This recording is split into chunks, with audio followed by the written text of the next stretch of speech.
فرشتے حیرت میں ڈوبے ہوئے تھے۔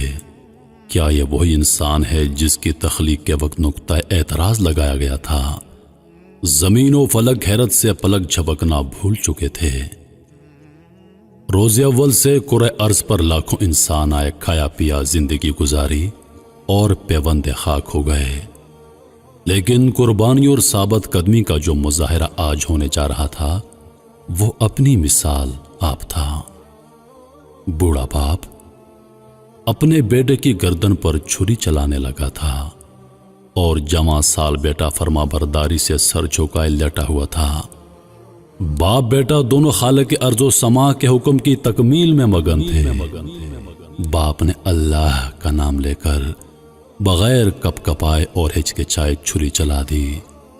چھری نے اپنا کام کیا، ارد گرد پڑے پتھر خون سے رنگین ہونے لگے۔ جب بوڑھے باپ کو یقین ہو گیا کہ حکم کی تکمیل ہو گئی تو آنکھیں کھول دیں، لیکن مارے حیرت کی انتہا نہ رہی جب بیٹے کی جگہ ایک مینڈے کو ذبح ہوا پایا اور بیٹا پاس کھڑا مسکرا رہا تھا۔ باپ و بیٹا دونوں کی قربانی قبول ہو چکی تھی۔ دونوں نیت اور عمل میں ثابت قدم نکلے۔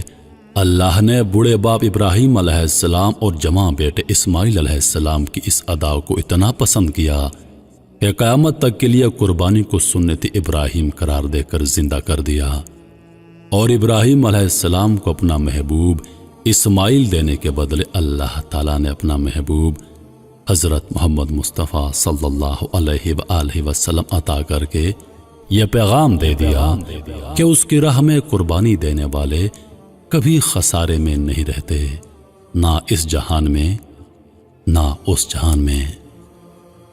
ایک قربانی کربلا کے ریگزار میں ہوئی، جب اللہ کے رسول، اللہ کے نبی حضرت محمد مصطفیٰ صلی اللہ علیہ وآلہ وسلم کے لاڈلے نواسے حضرت امام حسین رضی اللہ تعالی عنہ نے کربلا کے میدان میں اپنا پورا خاندان قربان کر دیا۔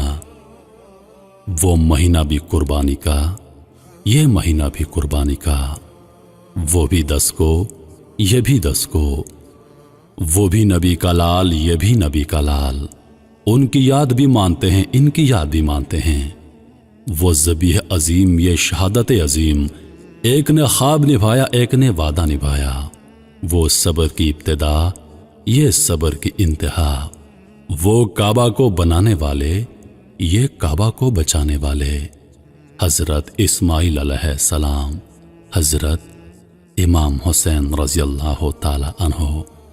اللہ پاک ان پر لاکھوں کروڑوں رحمتیں نازل ہوں۔